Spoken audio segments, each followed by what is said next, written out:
भी अहम ख़बर है कराची मां सां शेयर कई पिया। मकानी इदारे पारां मियां सरफराज टाउन में करप्शन की जांच जो हुक्म दिनो वियो है।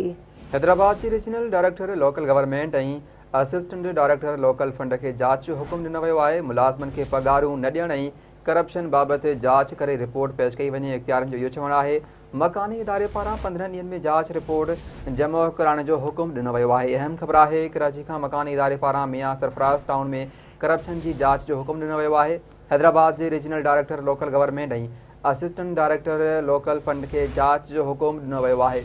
मुलाज़िमन के पगारूं न ॾियण ऐं करप्शन बाबत जांच करे रिपोर्ट पेश कई वञे। इख्तियारनि जो इहो चवणु आहे मकानी इदारे पारां 15 ॾींहनि में जांच रिपोर्ट जमा करण जो हुक्म दिनो वियो आहे। अहम ख़बर आहे कराची खां मकानी इदारे पारां मियां सरफराज टाउन में करप्शन की जांच जो हुक्म दिनो वियो आहे। हैदराबाद के रीजनल डायरेक्टर लोकल गवर्नमेंट ऐं असिस्टेंट डायरेक्टर लोकल फंड के जांच जो हुक्म दिनो वियो आहे। तफ़सील मालूम कंदासीं आवाज़ न्यूज़ रिपोर्टर शहजाद जलबानी खान जी। शहजाद वधीक कहिड़ा तफ़सील आहिनि आगाह कजो। बिल्कुल मकानी अदारे पारां हैदराबाद टाउन म्यूनिसिपल कॉर्पोरेशन मियां सरफराज टाउन में करप्शन के खिलाफ इंक्वायरी जो हुक्म जारी कयो वियो आहे।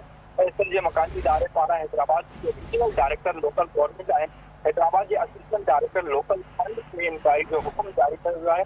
मकानी इदारे पारां सिंध लोकल बोर्ड मुलाज़िमन जो पगारूं न ॾियण ऐं करप्शन बाबत इंक्वायरी जो हुक्म जारी कयो वियो आहे। रीजनल डायरेक्टर लोकल गवर्नमेंट ऐं assistant director local fund RDO Hyderabad Hyderabad जिले के टाउन म्यूनिसिपल कॉर्पोरेशन में जो मियां सरफराज मामले के इंक्वायरी करण जो हुक्म ॾिनो आहे। इंक्वायरी लाइ जारी कयल हुक्म में इंक्वायरी दौरान 3 सालनि दौरान जेके ख़र्च आहिनि उनजो रिकॉर्ड गुज़रियल 1 साल जूं कोटेशन सभिनी अदा कयल टैक्सन ऑक्शन मां ठेकेदारनि खां वसूल कयल जेका रक़म आहे उनजा ऐं अख़बारनि में जेके इश्तिहार जारी कया वेंदा आहिनि उन बाबति ऐं काउंसिल में सभिनी पघारदार ऐं पेंशन वारे जेके मुलाज़िम आहिनि उन्हनि जा तफ़सील ऐं जेके बि बिल आहिनि खाते जा उन्हनि जा तफ़सील ऐं गॾु कयल टैक्सन बाबति इंक्वायरी जो हुक्म जारी कयो वियो आहे।